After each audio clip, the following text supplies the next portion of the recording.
Chers amis résistants, bonjour. Nous sommes aujourd'hui le jeudi 13 août de l'année 2020.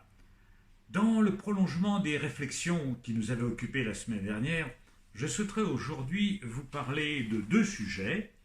D'une part de la peur, et d'autre part de l'agriculture moderne et des produits et des problèmes qu'elle pose à notre monde. La peur. Pourquoi la peur? Parce qu'il y a le Covid. Il y a ceux de la Covid, il y a ceux qui ont peur de la maladie, il y a ceux qui ont peur de la peur, il y a ceux qui ont peur de la manipulation et du complot, mais de toute façon, la peur est là. Alors, que faut-il penser de la peur?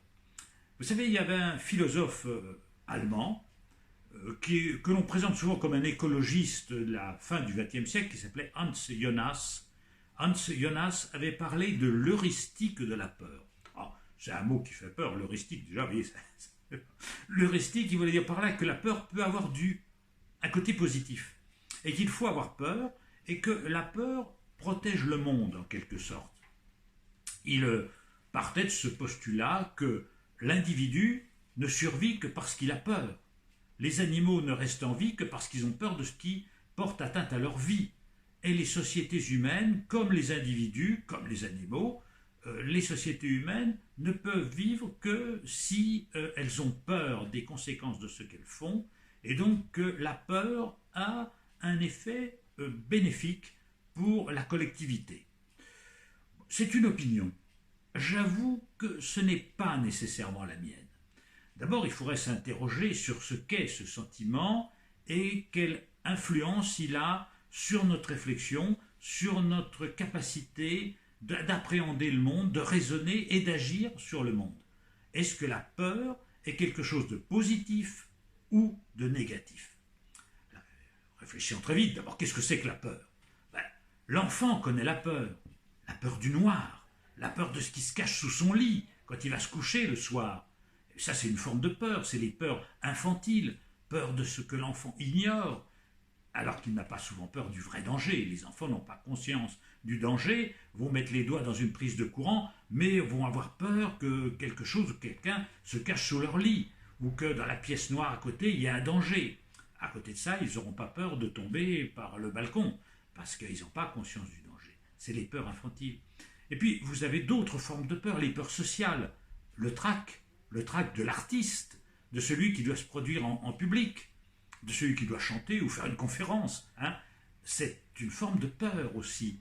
Et puis il y a toutes les autres peurs que vous avez dans la vie, la peur du soldat quand il se bat, la peur du malade qui va être opéré, la peur. Mais au fond, si vous analysez bien, et sans entrer dans trop les détails, mais pour avoir bien réfléchi à la question, derrière toute peur, quelle qu'elle soit, il y a la peur de la mort. C'est la peur des peurs, si je puis dire. C'est la peur de la mort. Alors vous me direz, mais quel est le rapport entre la peur de la maîtresse de maison qui reçoit des amis le soir et qui est crispée et qui a peur que son dîner ne soit pas réussi? Est-ce que ça a quelque chose à voir avec la peur de la mort? Oui, oui. Parce que finalement, la peur ancestrale, c'est d'être rejeté du groupe, c'est d'être mal jugé par le groupe, donc condamné à la solitude, donc finalement condamné aussi à un péril de mort en étant rejeté par la tribu. Donc derrière toutes les peurs, même derrière le trac du chanteur, eh bien, il y a cette peur finalement de sa propre finitude. C'est la peur des peurs, j'allais dire quelque part. Et je ne pense pas que cette peur soit utile à quoi que ce soit. Faut-il avoir peur de la Covid? Faut-il avoir peur des manipulations que les politiques peuvent faire de la Covid? Ni de l'un, ni de l'autre. Et je vais tout simplement vous expliquer comment nous pouvons intelligemment appréhender tout phénomène qui a priori nous fait peur et vous démontrer que cette peur n'est pas vraiment utile. Prenons un exemple concret. Vous êtes automobiliste, vous avez votre permis de conduire et vous allez devoir faire un voyage. Vous allez prendre l'autoroute. L'autoroute, il n'y a rien de plus dangereux. Si un animal traversait l'autoroute ou si un piéton circulait sur une autoroute, ses chances de survie ne sont que de quelques minutes. L'autoroute, c'est très dangereux. Mais néanmoins, l'automobiliste que vous êtes, et qui va prendre l'autoroute, qui va ne pas le prendre à contresens, qui ne va pas la prendre à contresens, n'a pas peur. Pourquoi? Parce que vous maîtrisez. vous maîtrisez la conduite de votre véhicule, vous maîtrisez la circulation sur autoroute, vous n'avez pas peur. Vous devez sortir de chez vous, vous êtes piéton, et vous allez traverser le boulevard, ce que vous faites tous les jours. Avant de traverser le boulevard, vous faites attention à passer sous le passage protégé et attendre que le feu soit vert. Vous n'avez pas peur.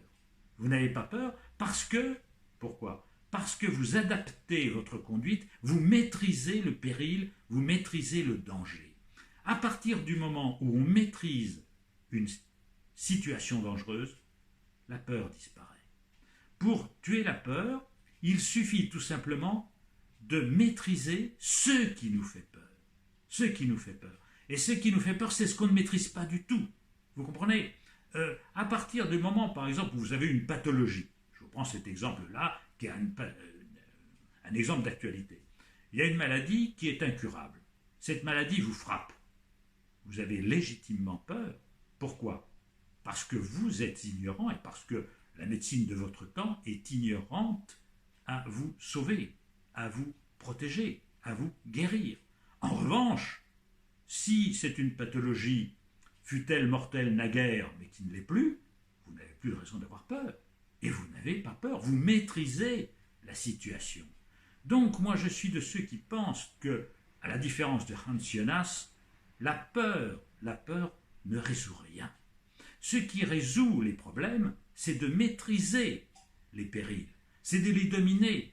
Et les dominer comment ? Par la connaissance, par le savoir, tout simplement, par la science, le vrai savoir.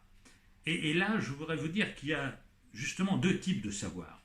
Il y a un savoir éthique, philosophique, moral, que chacun de nous adopte ou rejette. Vous pouvez avoir une opinion sur l'esclavage, une opinion sur la peine de mort, une opinion sur le mariage pour tous, être pour ou être contre, une opinion sur la PMA, etc. Ça, nous sommes dans l'ordre de l'éthique, de même que nous sommes dans l'ordre de l'éthique lorsque nous avons une opinion sur la chasse, sur la tauromachie, etc. Ce sont des sujets qui sont soumis à la libre délibération philosophique, morale, éthique, émotionnelle de chacun de nous.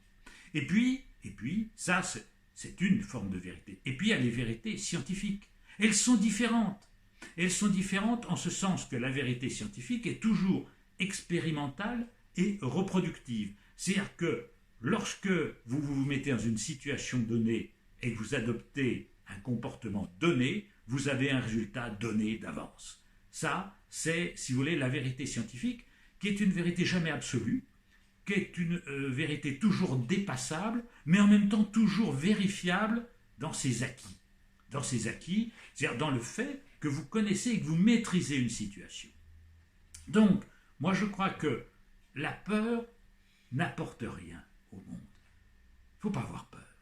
Face à un phénomène quelconque, il faut vous dire comment pouvons-nous appréhender aujourd'hui ce phénomène, ce fait qui nous fait peur, ou comment un jour, peut-être, les progrès de la connaissance nous permettront de faire que nous n'ayons plus aucune raison d'avoir peur, pas plus peur du cancer du pancréas que d'un rhume, parce qu'un jour, on guérira le cancer du pancréas, comme aujourd'hui, on guérit, d'ailleurs spontanément, d'un rhume.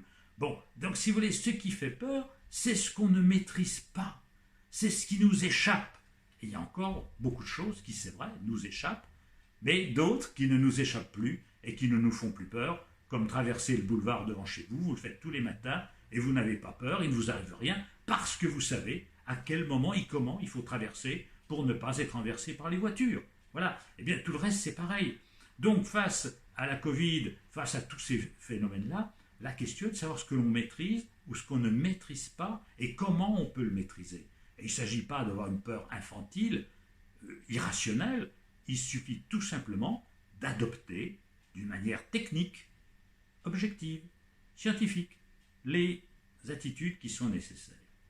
Et j'en arrive à l'écologie et à un autre phénomène que nous observons, qui n'a rien à voir avec cela en apparence, mais vous allez voir qu'il y a un rapport. Les betteraviers, les producteurs de betteraves, ont obtenu du gouvernement, sans grande peine d'ailleurs, l'autorisation d'utiliser des néonicotinoïdes pour enrober les semences de betteraves pour les 2 années qui viennent, au motif que les betteraves sont attaquées par un insecte qui leur communique un virus, et virus qui fait périr les pieds de betterave. La France ne va plus pouvoir produire de sucre, de betterave sucrière suffisamment si on n'autorise pas la FNSEA et ses adhérents à employer ces semences enrobées de poisons. Les néonicotinoïdes sont des poisons neurotoxiques pour les insectes et dangereux pour les hommes. Cet insecticide est ce qu'on appelle un insecticide systémique, c'est-à-dire que la graine de la plante est empoisonnée et ce poison va diffuser dans la plante et va la rendre empoisonnée pour les insectes tout au cours de la vie de la plante, c'est-à-dire pendant plusieurs mois de la récolte, avant la récolte. Bon, la France devait bannir les néonicotinoïdes et les voilà qui reviennent, avec toutes les incidences que l'on connaît. Faut-il avoir peur des pesticides? Question. Faut-il avoir peur des OGM? Ma réponse est non. Vous n'avez pas à avoir peur. Nous sommes en présence de questions que nous pouvons très bien maîtriser, autoriser ou interdire. Le choix est politique.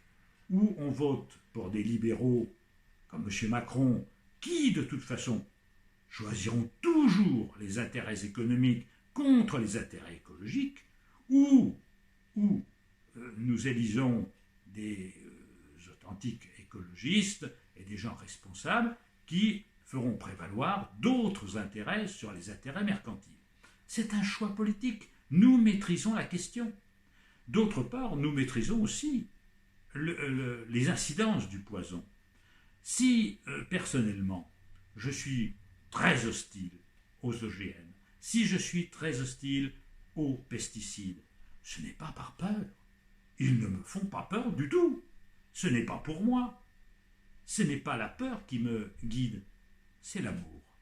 Oui, l'amour. L'amour de la nature, de la diversité biologique. Je n'accepte pas que 80% des insectes ont disparu. C'est inacceptable. C'est inacceptable que la biodiversité se meure. Ce n'est pas... Moi je n'ai peur de rien. Vous savez, je n'ai pas peur de telle ou telle technologie moderne. Je n'ai pas peur des ondes, je n'ai pas peur du nucléaire. Ça ne me fait pas peur. Ce qu'il y a, c'est que j'adopte par rapport à toute chose une attitude rationnelle. Et je me dis, ce que je choisis, est-ce que c'est bon pour autrui, pour moi, pour la diversité biologique? Et ce n'est pas la peur qui doit nous dicter notre conduite, ce sont des choix rationnels. Et ces choix rationnels me conduisent à dire que l'agriculture moderne, qui est une agriculture intensive, qui concentre des milliers d'animaux de même espèce, sélectionnés pour produire de la viande ou pour produire des œufs d'une manière très rapide, ou une agriculture qui met des centaines d'hectares en culture d'une plante identique, favorise évidemment l'apparition des maladies virales, des zoonoses ou des maladies des plantes. Et que finalement, cette agriculture aboutit à appauvrir la diversité biologique de la planète. Elle ne peut pas faire autrement. C'est inscrit dans son productivisme même. Si vous mettez des milliers d'individus de la même espèce, végétale ou animale, dans un lieu donné, vous êtes assuré de développer des pathologies qui affecteront ces espèces parce qu'il y a une concentration et que les agents pathogènes trouvent un milieu favorable pour exercer leurs méfaits. C'est une question de choix, c'est pas une question de peur. La FNSEA ne me fait pas peur, mais la FNSEA, par ses choix, conduit à la mort de la planète, conduit à la mort de la biodiversité par son productivisme.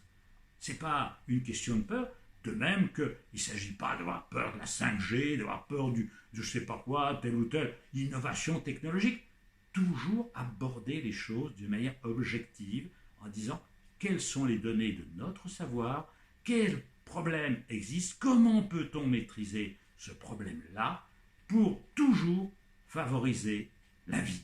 Parce que c'est ça l'objectif, c'est mon leitmotiv, j'y reviens toujours, favoriser la vie. Mes amis, je vais vous donner rendez-vous, si vous le voulez bien, la semaine prochaine, en vous remerciant de diffuser nos petites chroniques où nous réfléchissons sur la philosophie du monde, sur ces problèmes concrets. Je vous souhaite une bonne continuation à tous. Merci de vos abonnements. Merci de votre soutien.